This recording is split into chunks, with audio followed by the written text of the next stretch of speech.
Welcome back to Off Ball Takes. This is your host, your RB Laws, and this is my co-host. Christopher Wells. We appreciate all the love on our YouTube short. You guys clearly like that content, so we're gonna be focusing on those a lot more. Not taking away from our full episodes, of course. Our main focus is the full ones, but we're gonna be putting some more attention on our YouTube shorts. Because that allows us to grow with you guys. But before we get into this episode, as always, don't forget to like, subscribe, and follow us on Instagram and Twitter at the OBT Podcast to stay tuned for updates. But yeah, to kick this episode off, we've got probably the biggest story for the past, for the past few days. It's KD coming back, making his debut with Phoenix. He put up 23 points, 2 assists, 6 rebounds in 27 minutes. Typical KD behavior, nothing new. It was against a battered and out of contention Charlotte Hornets. They're having a rough season. So, we expected the Suns to win this one. I expected them to win by a lot more, if I'm being honest. Mainly because LaMelo was out, but yeah, I have a few concerns, and it has nothing to do with Durant, which is the funny thing. I think he fits into this lineup perfectly. It's like the team was damn near built for him. Devin Booker had 37 points around him. DeAndre Ayton had a 16 and 16 double-double with rebounds and points. Very efficient. The entire roster looked good except for one person, which is my concern, and that is Chris Paul. I think he might be the reason that they potentially don't win the finals this year. And that's mainly because he's just not what he used to be. We've said it on the podcast multiple times before, but he's always going to be a great point guard in terms of assisting the locker room, steals even, but points, it's just not there anymore, unfortunately.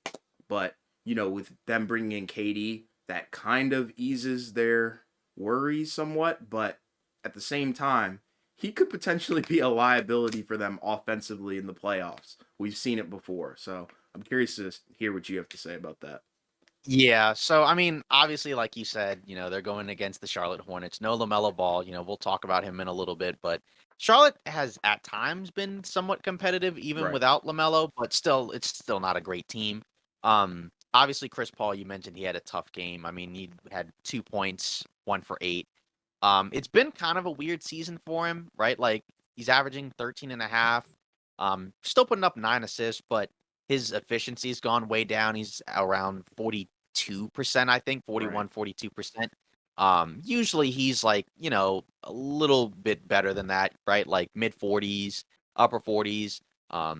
Obviously, his mid range has always been great, but now he's not as good of a finisher around the basket, right? We've seen it in other previous games where, he can try to get there, but, he's just not as quick anymore, not as athletic, still relatively strong, obviously still has a great handle.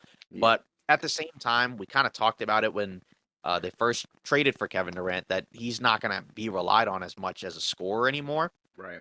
right? Because obviously when he was first in Phoenix with Devin Booker, it's kind of, him and Booker creating most of the offense, Right. right?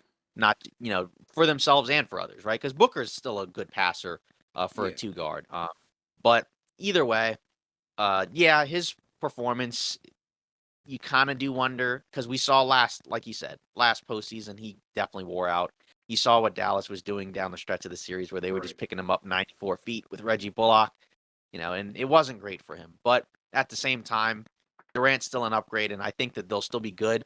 I do kind of wonder who slots next to those 4. I know Josh Okogie's been the starter, and he's been fine, but you still kind of wonder he's not really a great outside shooter. Right. They've kind of tried to compensate by putting him in the corner, but in the playoffs they're going to leave him open. But at the same time, like if you put in somebody else, say like a Torrey Craig, well then that means that your second unit's probably going to be kind of small. You're still going to be relying on Cam Payne, Right. who's been kind of up and down as we know. So I still think they'll be really good, and we'll see what the rotation looks like as it gets to playoff time. But like you said, with Kevin Durant, he's probably the easiest superstar to fit in. So Yeah. good performance or very good performance for him, even in limited minutes. So and keep in mind, he plays both ends of the floor too.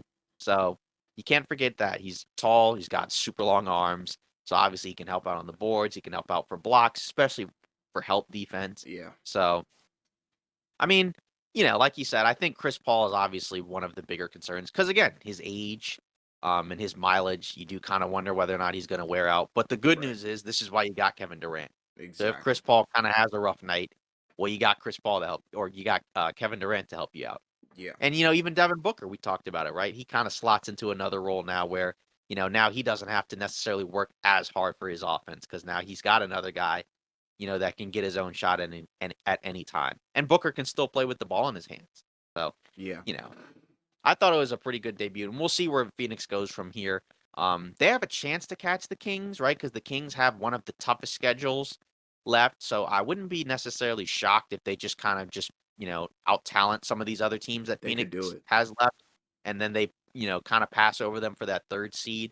But I still think that I'm pretty confident that they're going to go far. Like I said, are they going to win the title?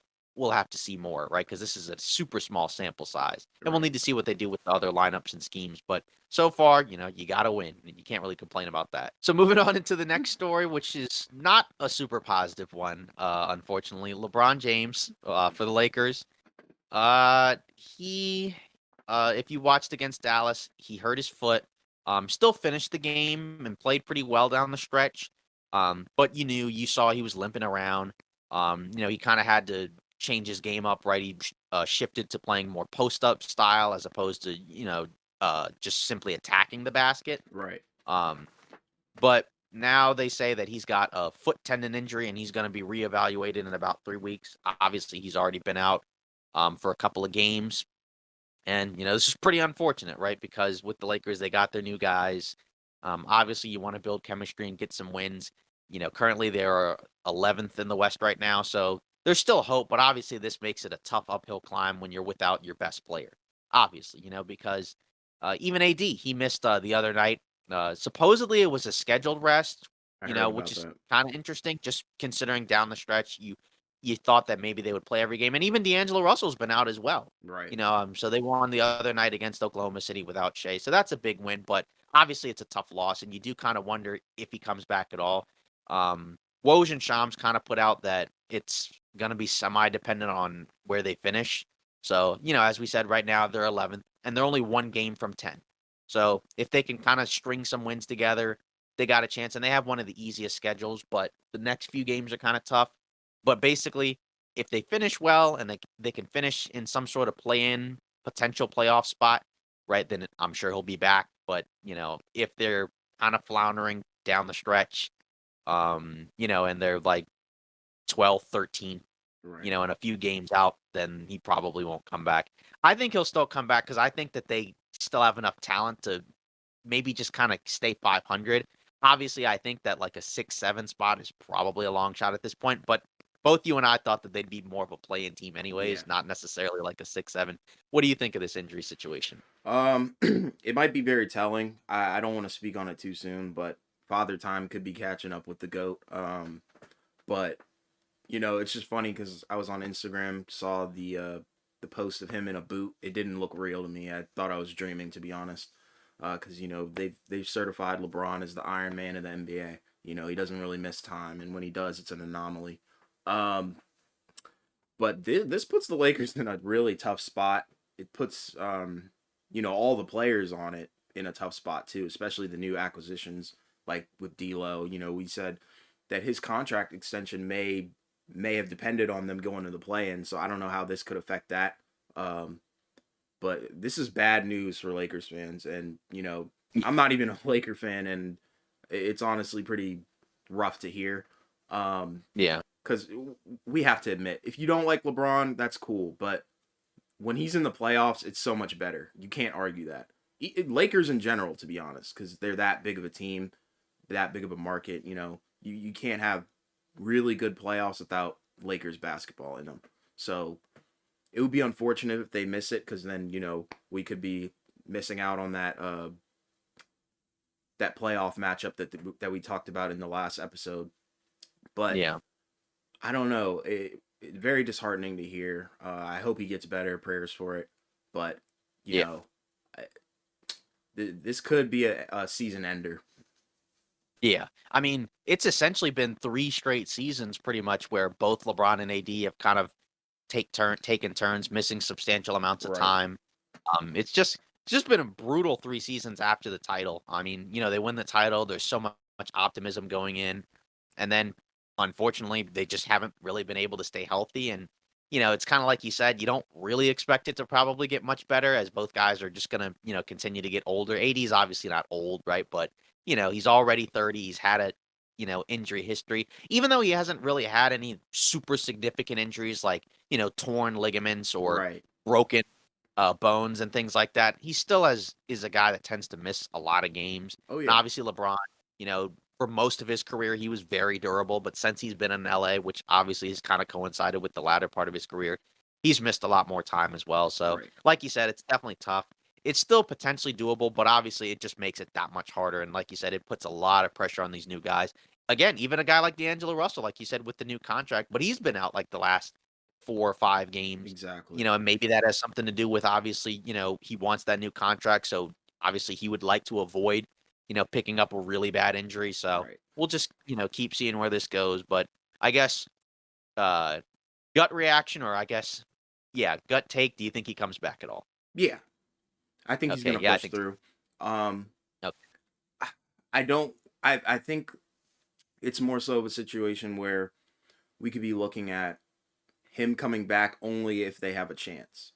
Like, you know what I mean? I feel like that's what's gonna happen. But it's a good sign that he did finish that game.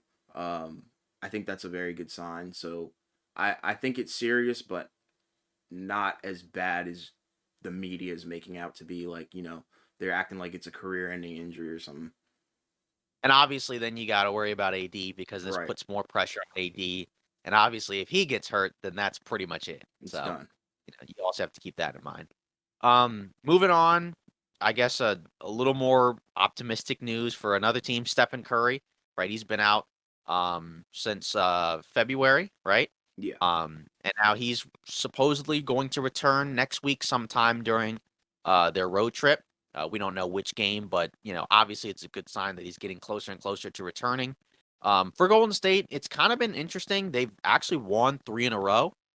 Even with some other guys kind of being in and out, they've won against Minnesota, I believe, without Steph or Draymond or Wiggins. Wiggins has been out the last few games, so Yeah. obviously, the fact that they've been able to, kind of hold down the fort while Steph has been out, that's pretty big.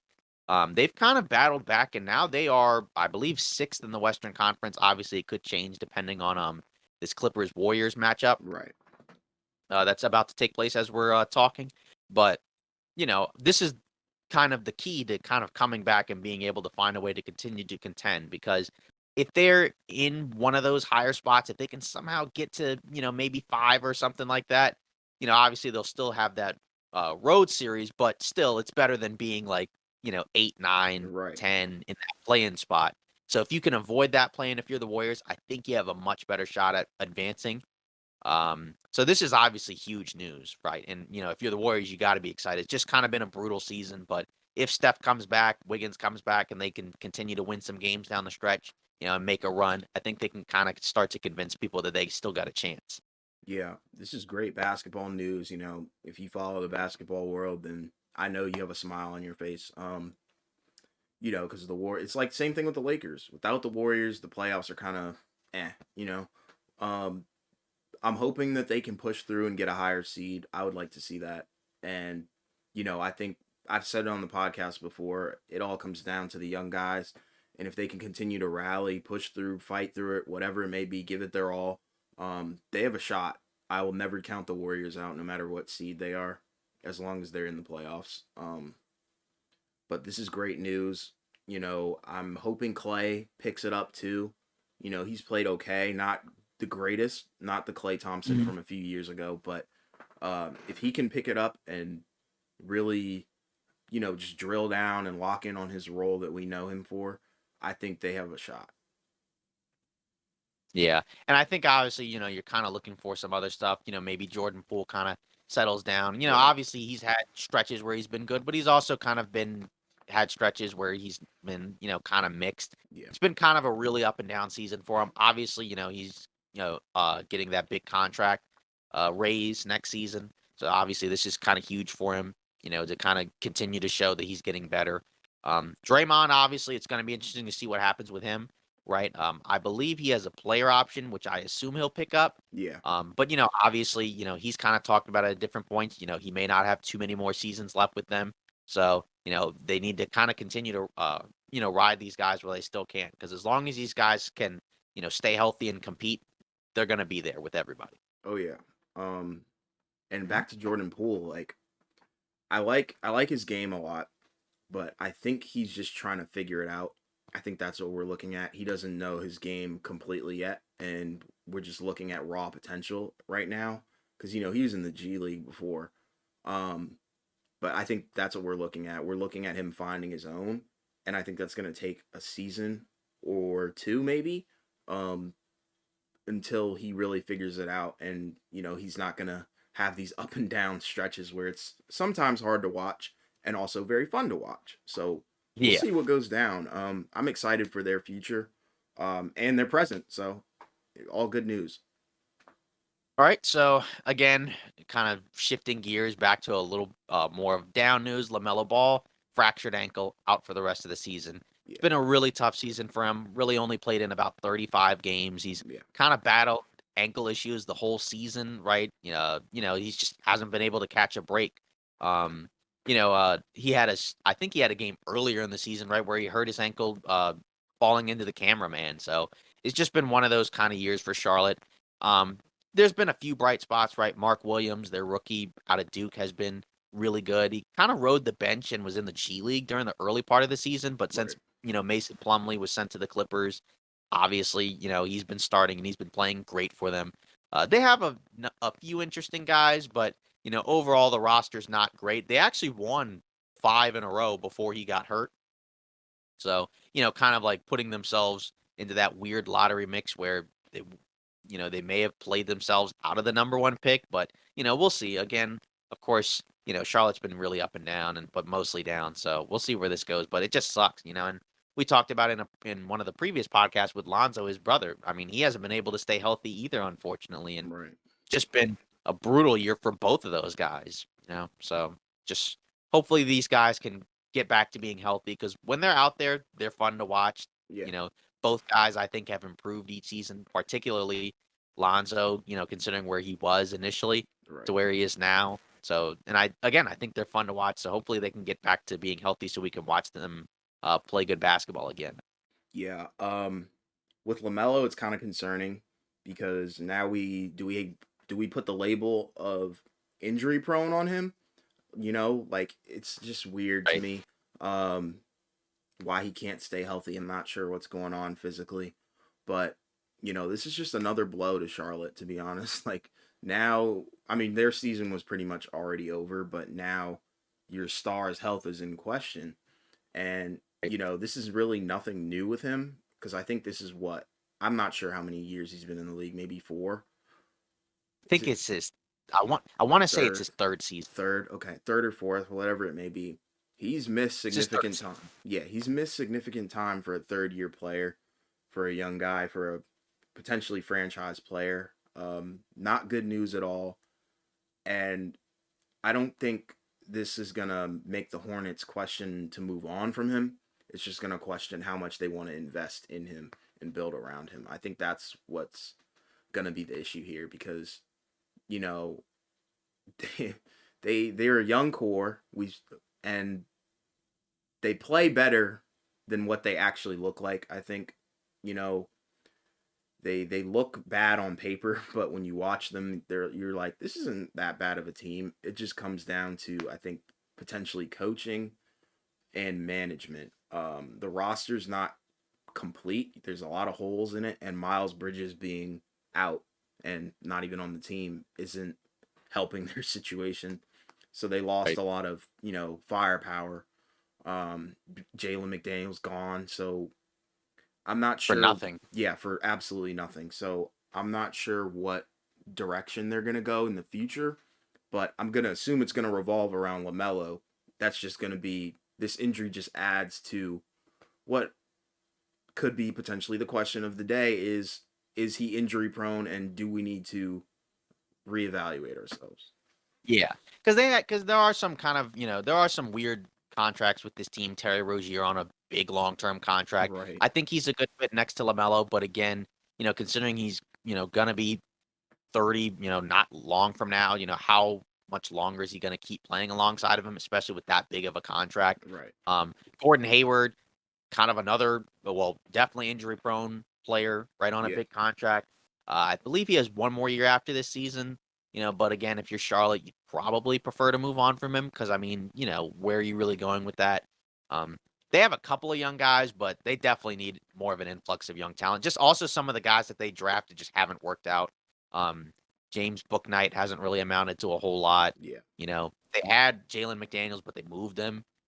So you didn't really get anything out of that. Mark Williams looks pretty good. Oh We'll yeah, see, but you need a little bit more. And obviously, like you said, Miles Bridges losing him doesn't help. But I don't know. Charlotte's just, in my opinion, a really poorly run team.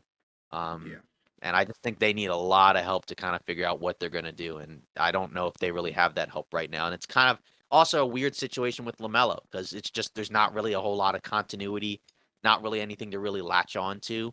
So it's just kind of a weird situation for him as well. yeah. Moving on to the Milwaukee Bucks, right? So they've won basically 16 straight games. Went the entire month of February without losing. 45 Crazy. and 17, just a half game above of Boston for the number 1 seed. Despite the fact that they've also had in a number of those games in which Giannis did not play, Right, games in which he played like a few minutes and then got hurt, right. games in which Chris Middleton, came off the bench, or was just out, right? Drew Right, Holiday being out at different points. But I mean, they've still been able to do this. They look great. We're gonna talk about it in a little bit, but they've added some pieces. They still look really good. I think that this team could potentially be the team to beat more so than Boston, but I think you still have to give credit to Boston as well. right. Um, just again, I just think that considering they've been able to win a ton of games without their best player, or yeah, I think that's a really good sign that they got a ton of depth. They got a lot of things that you would like if you're a championship team. Really good defense. Budenholzer's been really good coaching the team, so I'm pretty sold on them being one of the best teams in the league, bar none. I mean, what say you? Yeah, I'm really confident in the Bucks. I've always had them number 2 to Boston in the East, but now with this and seeing what they can do without Giannis, yeah, this is scary to me. They could win the title, to be honest. But it just goes to show you how perfectly crafted this team is on all fronts. Great management, great coach, great players, perfect lineups. To be honest, they got units where guys can just come off the bench and provide you things that starters would normally do. There's certain Yeah, energies in the locker room like Portis. Um, and then, one thing that we have to talk about is Drew Holiday. I think he's really stepped up and yeah, he doesn't get the credit I think he deserves. yeah. Considering Even from the us, didn't yeah, have him as an all-star. exactly. So, this is us kind of giving him his credit and his flowers while we can because, he had an interesting career.